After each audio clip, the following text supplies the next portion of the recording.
یہ دو غلطیاں آپ نے ہرگز نہیں کرنی، اس سے آپ کی صحت بھی خراب ہوگی اور جو آپ نے گوشت بنایا قربانی کا وہ بھی خراب ہوگا۔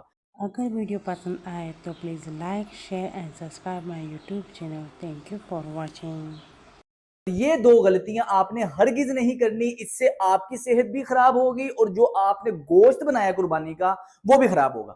پہلی غلطی یہ ہے کہ لوگ کیا کرتے ہیں کہ ایک جانور کو دوسرے جانور کے سامنے ذبح کر دیتے ہیں۔ قصائی حضرات اکثر وقت بچانے کے لیے ایک جانور کے سامنے دوسرے جانور کو ذبح کر دیتے ہیں۔ جب بھی جانور یہ دیکھتا ہے یہ والا پروسیس، کسی کا خون نکلتے دیکھتا ہے تو اس کے جسم میں سٹریس بڑھ جاتا ہے، سٹریس ہارمون نکلتا ہے، کچھ کیمیکلز نکلتے ہیں، جس کا نقصان یہ ہوتا ہے کہ چھری پھرنے کے بعد اس کا مکمل طریقے سے خون جسم سے نہیں نکلتا اور اس سے آپ کا گوشت بھی خراب ہوتا ہے اور خون کی وجہ سے کچھ بیماریاں بھی آتی ہیں۔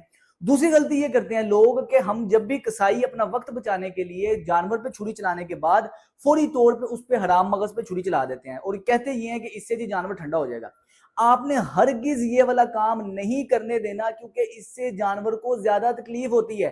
جب بھی آپ مکمل انداز سے خون خارج ہونے کے بعد ہی ہمیشہ آپ نے چھری پھیرنی ہے، یعنی کہ جانور کو ٹھنڈا ہونے دیں۔ قصائی کا وقت چاہے جتنا مرضی قیمتی ہے، جانور زیادہ قیمتی ہے۔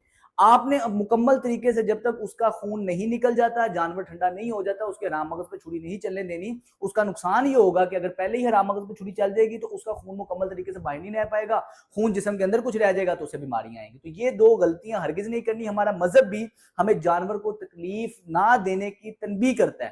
ہمیں بتایا گیا ہے کہ ایک جانور کے سامنے دوسرے جانور کو ذبح نہ کریں، تیز دھار آلے سے ذبح کریں اور جانور کو ذبح کرتے وقت تکلیف نہ دیں۔ لیکن یہ جو دو غلطیاں یہ آپ کے جانور کو بہت زیادہ تکلیف دیتی ہیں۔ اللہ پاک آپ کی قربانیوں کو قبول فرمائے۔ السلام علیکم۔